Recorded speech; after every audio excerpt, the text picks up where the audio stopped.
Good morning, everybody. Very warm welcome to our first peopleHUB of 2023. I've been really looking forward to coming back and joining. Feels like it's been such a long time since November. So if you don't know me, my name is Victoria Brown. I host our peopleHUB community, and we are going to be talking about corporate social responsibility today. So I'm sure I don't need to explain to any of you the importance of corporate social responsibility. We obviously have that responsibility to sustain or indeed try and improve our world for future generations.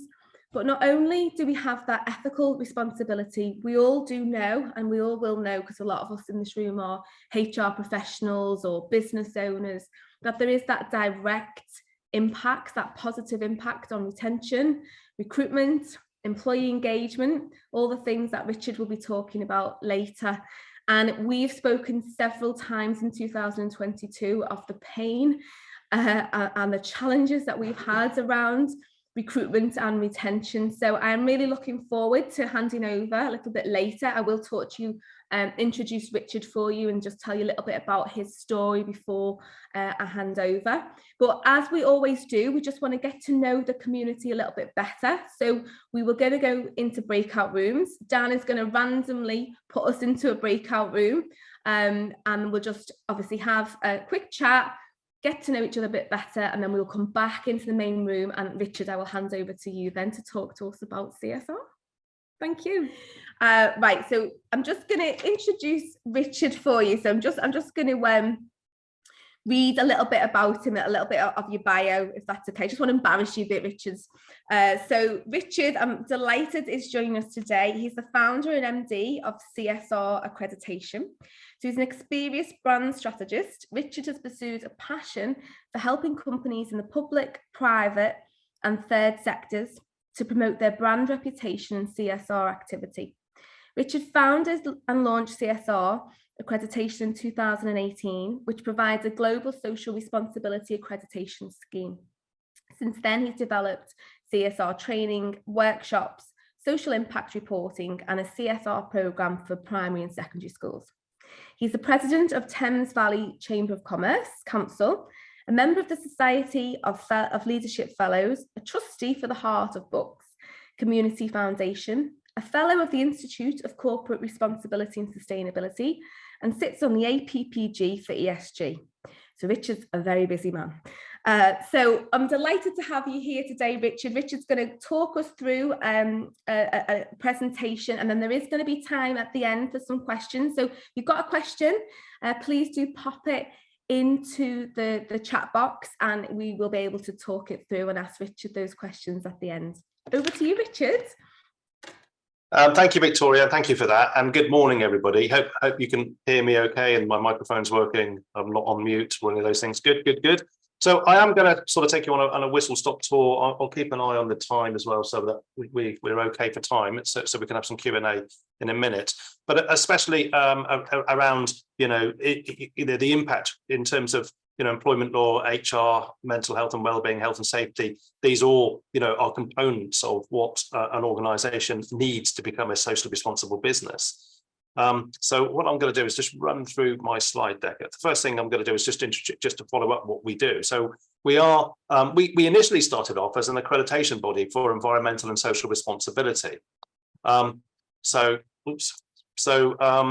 And this came out of my background. My background's a branding background, and we were a branding for purpose agency working with companies that were working towards environmental and social goals in terms of what they did. And as I was just discussing earlier, branding in many ways, modern day branding is all about how people judge you as an organization, how they talk to you, how they talk about you, how they refer you to others. And I think this is based more and more now on how a company's acting in terms of their environmental and social responsibility. So we were asked by a large business group to set up an accreditation model about 4 or 5 years ago. And discovered that nobody was in the space. So we thought this was a great opportunity to find a new standard for social responsibility, one that was relevant to us as human beings, as people, as well as for businesses, and kind of remove it from the corporate social responsibility area that it kind of was sort of like involved in or stuck in. We've now become the only global accreditation body for environmental and social responsibility. And we support that with a training program, which is an online face-to-face or self-paced training program. Most importantly, social impact reporting. So this is around this idea of non-financial disclosure, which is becoming more and more talked about, and also consultancy. So that's really where we are in the background. But today, I'm really interested in helping you navigate what is becoming an increasingly complex sustainability landscape. We do have a perfect solution, and that's a relevant and holistic framework that delivers an up-to-date standard for environmental and social responsibility. But what do all these things mean on the screen? You know, what is TCFD, net zero, D&I, ESG, non-financial disclosure? You know, you've probably heard of the COPs, the Conference of the Parties, and you will have heard of climate change, etc. But we have, you know, TCFD, which is the Task Force for Non-Financial Disclosure in terms of climate, the race to net zero, a lot of work around diversity and inclusion, community engagement. As Victoria mentioned, I sit on the APPG for ESG, which is the environment, social and governance side, which is how the financial markets rate businesses based on their environmental and social responsibility. So there's a lot of stuff going out there, and really what we want to do is kind of simplify this and deliver a framework that is accessible, especially for small businesses, because I don't want all of this to put people off doing the right thing.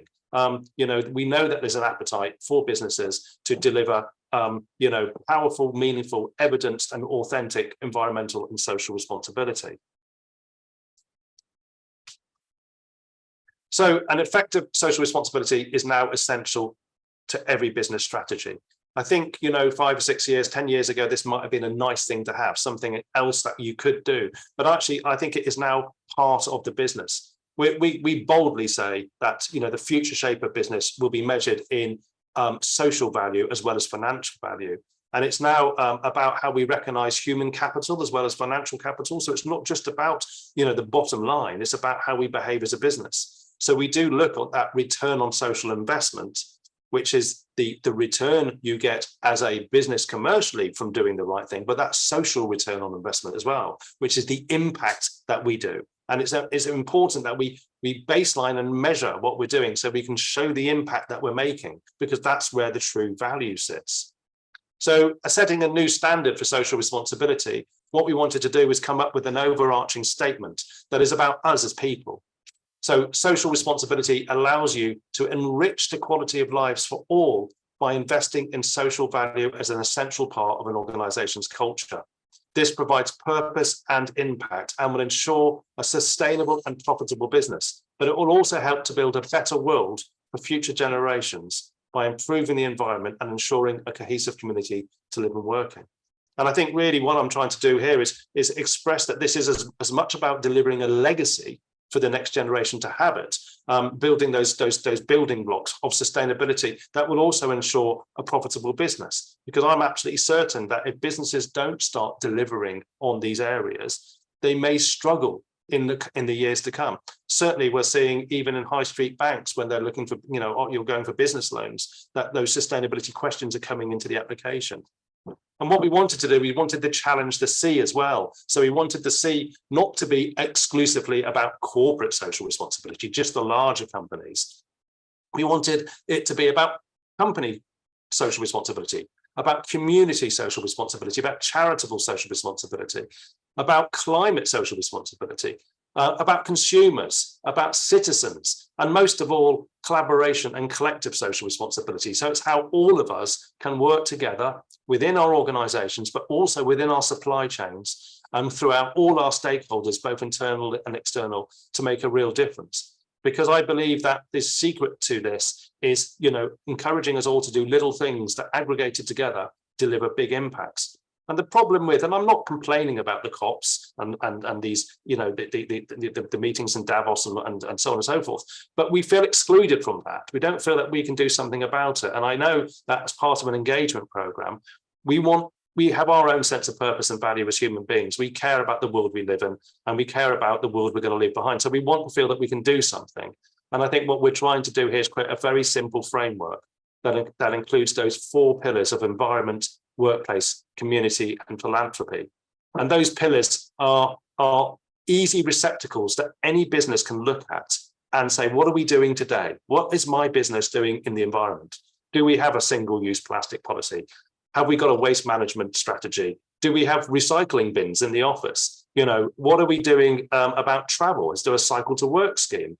Can we look at our supply chain? Can we look at the way we have meetings? In workplace as well, you know, what are we doing about apprenticeships? Is there a D&I policy? Do we do training and skills? Is there a governance plan? How can we work with work placements or work around mental health and wellbeing programming?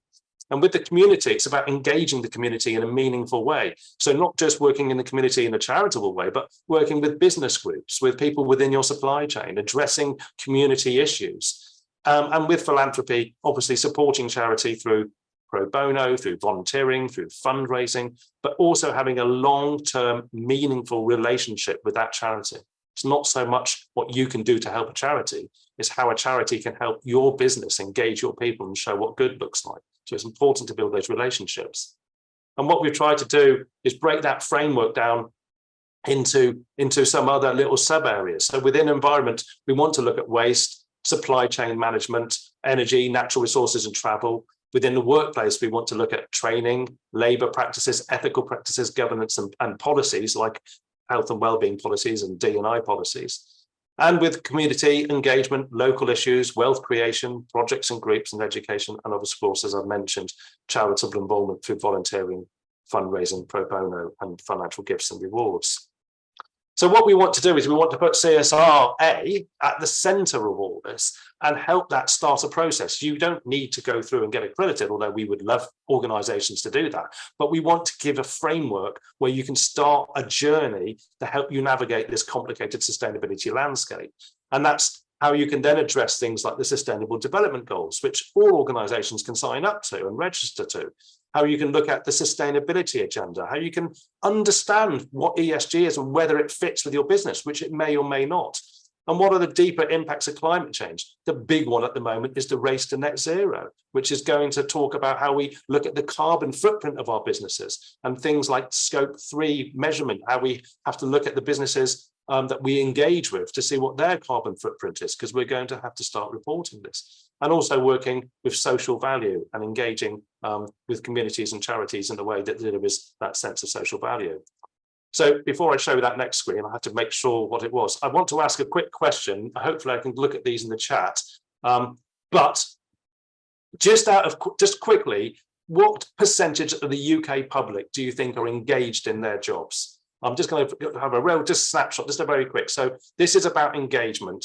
This is a Gallup poll that was conducted only last year, and it looks at the global engagement, breaks it down to continents and then countries. And we have the data for the UK. So just out of interest, what percentage of the UK workforce do you think are engaged in their jobs? And I'll just give you a couple of seconds to jump something into chat, and then I'll reveal what that is. So if you could just have a look. So we have 70% from Louise, Jenny says 25%, 40% from Sophie, 60% from Victoria, 35%. So they're all over the place, really. I'm going to reveal because I'm conscious of time. So this is the data. 11% are engaged in the UK workforce, according to Gallup poll. 11%. That means they're actively involved in their jobs. 68% are not engaged, and 21% are disengaged, which means they are actively destructive in their businesses. They actually have a damaging effect on their businesses. And notably, and no fingers pointed, but notably, that disengagement comes largely from the public sector within the UK. So if we can shift that engagement from 11% to 15%, think of the impact we have on the business productivity. And we can do that because social responsibility makes your employees proud. It builds a culture that people want to be part of. And that's what it's about. It's about that inclusivity. So, high performing workplace cultures need engaged employees. And the three key drivers are purpose and value. So according to the engagement poll, the three drivers for engagement in businesses in the UK in 2023 is purpose and value. That's tapping into our own sense of purpose and value. Autonomy, so allowing people to have a decision, having to say, actually, I think our business should support a dementia program, or I think our business should have an absolute zero tolerance on single-use products, or I think our business should look at a cycle to work scheme, or do something more around mental health and well-being. And finally, of course, it's never changed this. It's being invested in, being recognised and valued by your senior management, and being supported. So these things are all contributory drivers. So as I said, social responsibility can become a new profit centre. The future state of business will be measured in both, social and financial value, and there is that return on social investment and that social return on investment. So we feel that a good structured social responsibility and environmental program is a great way of engaging and supporting staff. And the data is out there. This is recent data from 2020, but 98% of employees believe companies must lead with purpose. A further 88% believe it's no longer acceptable for companies to make money at the expense of society at large. These numbers make it clear that organisations must dedicate efforts not only to developing CSR initiatives, but to ensuring employees are aware of them. So use a social responsibility strategy to protect and engage your biggest asset, your employees. We're doing this at the moment with a global, a national accountancy company, have 30 offices throughout the UK, and they come to us because their staff voted overwhelmingly that they wanted to give something back. And that's part of what and this was for them, their social responsibility strategy is all around their engagement program, and it's around how they build a culture where people want to work.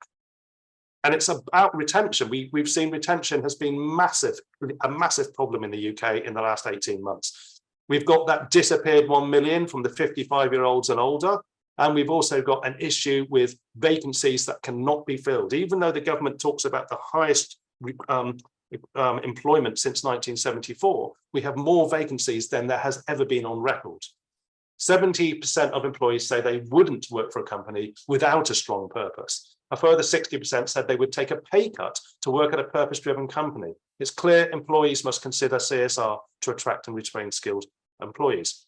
LinkedIn chief exec only a month ago on Radio 4 discussed trends in retention and the way that millennials and Gen Zs were recruited and looking for jobs and changing their jobs within months if that job did not have a culture that matched their sense of their expectations and their sense of purpose.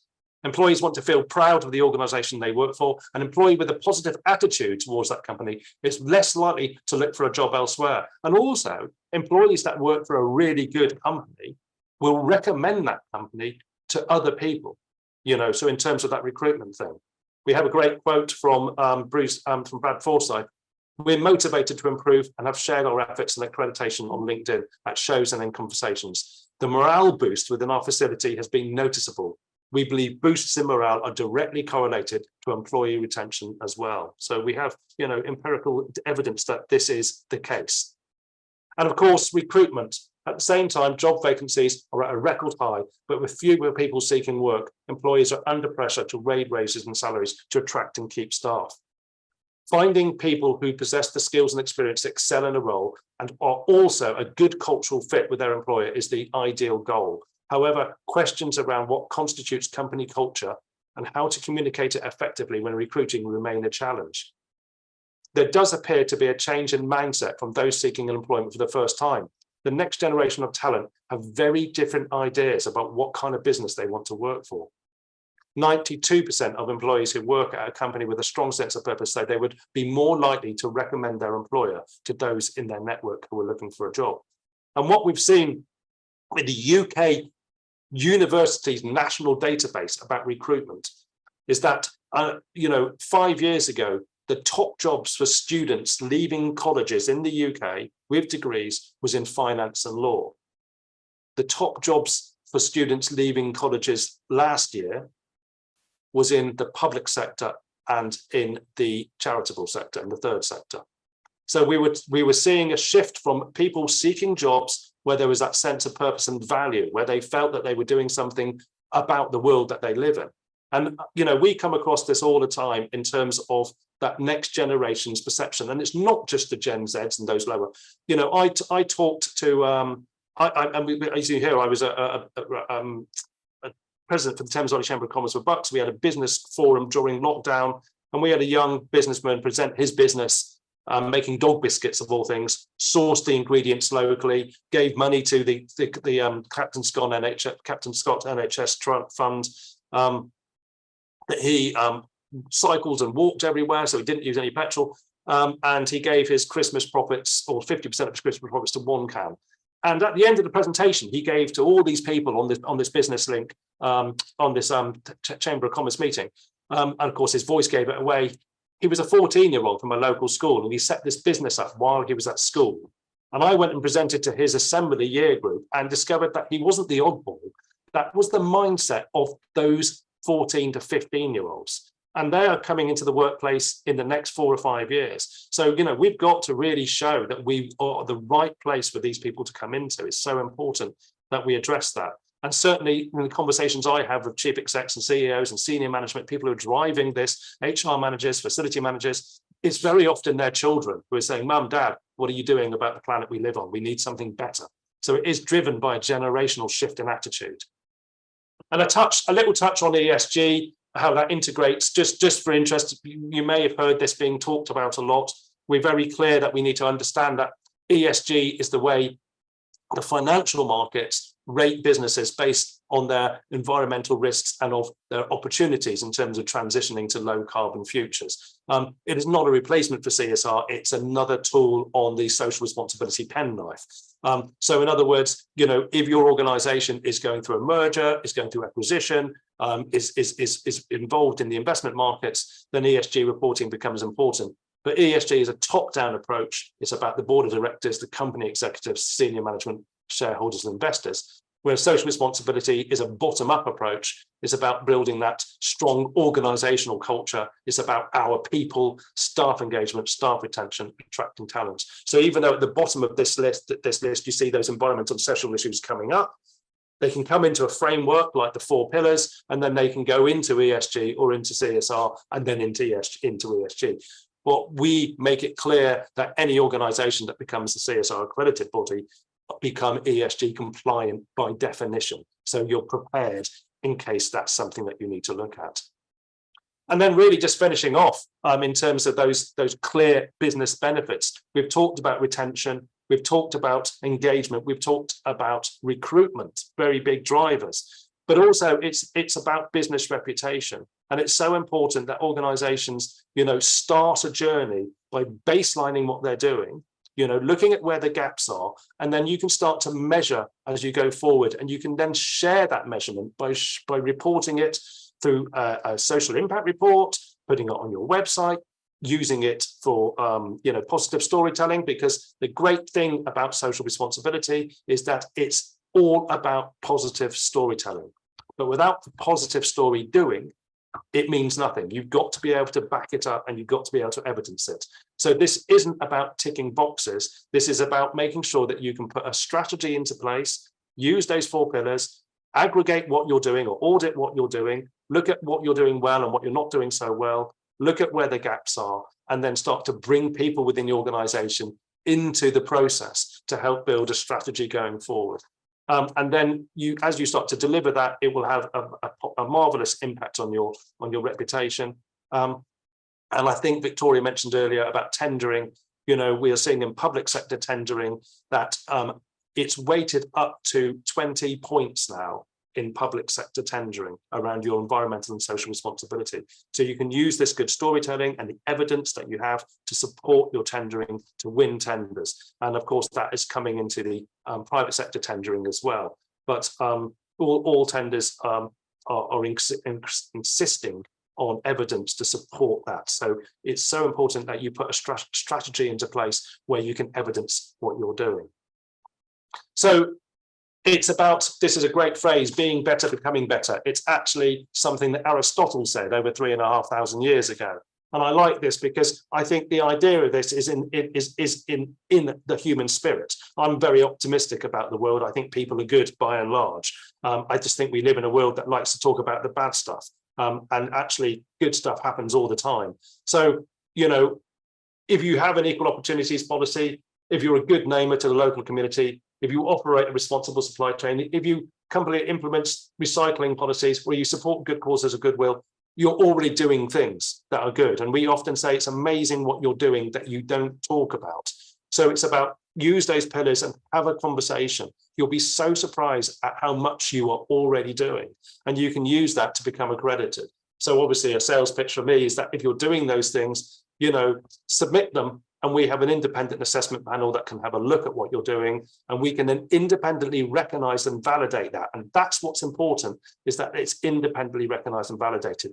You can then use that to engage your people, to share with your supply chain, to bring to win tenders, and to build your brand reputation around being an environmentally and socially responsible business. We also run a training course.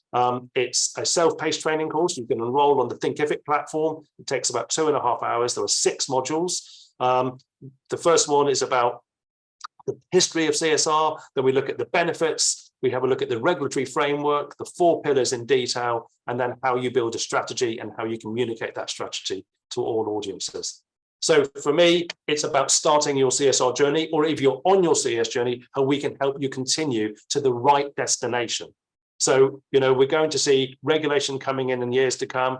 We've already got things like the Green Code, which is the government's ability to fine companies that make claims about their environmental work that they can't back up.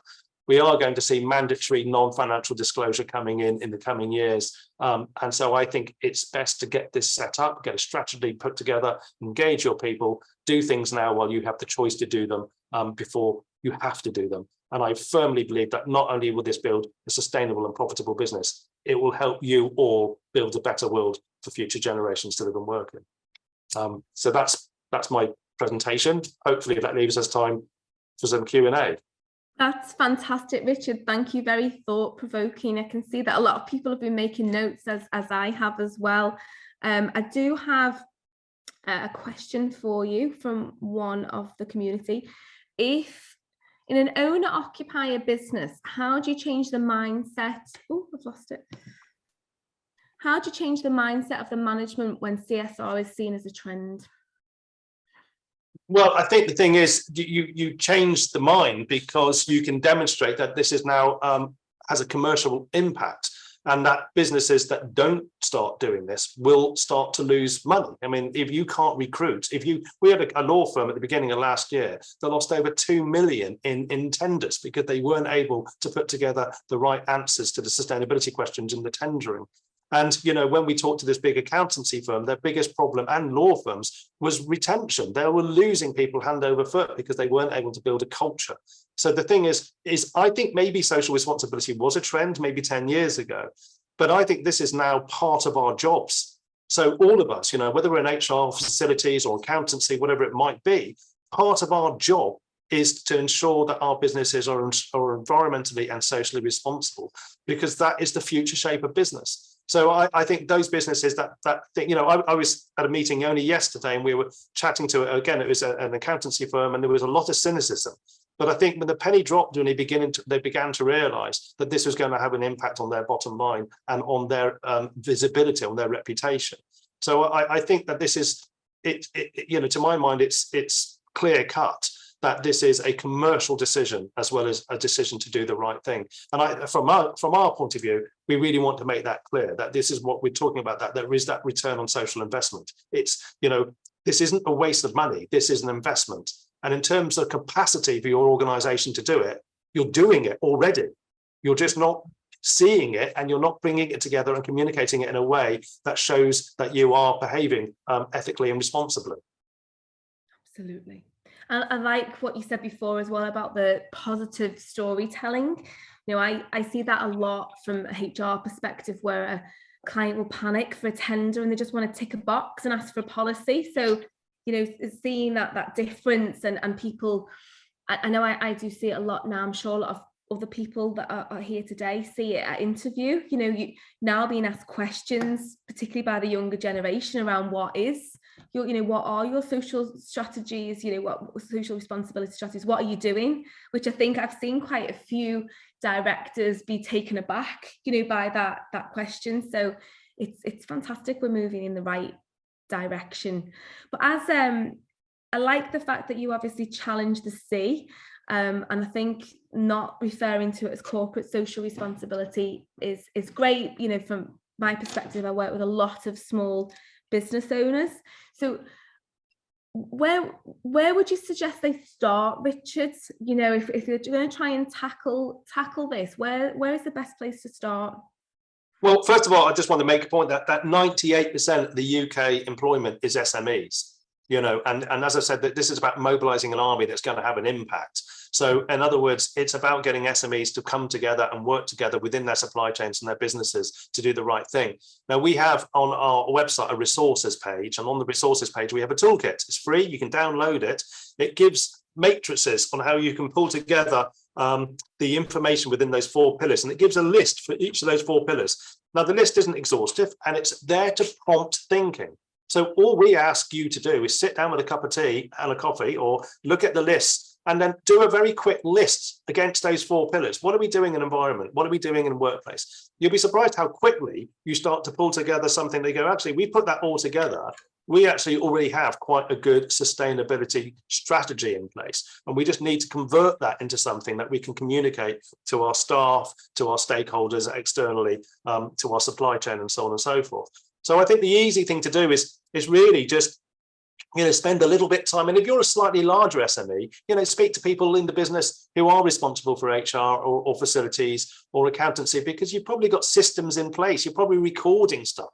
You know, if you take, you know, a good example was in 2020, the UK announced a 20% reduction in national use of electricity, and over the previous 18 months. And that was due to a shift to LED lights. And because football stadiums and concert halls and car showrooms and factories, you know, were changing to LED, and shopping malls, and this had a huge reduction on electricity. So it shows how collaboratively and collectively we can make a big difference. Now, you'll probably see, if you're a business and you've just converted to LED, you'll see a reduction in your electricity use, and you can report that. That's an impact. And in terms of zero landfill, you know, if you're recycling and you've got a responsible waste contractor, you know, you're removing stuff from landfill, and you might be refurbishing old computers that schools can use. There are so many little, and even little things like just taking computers off standby, turning the lights off at night.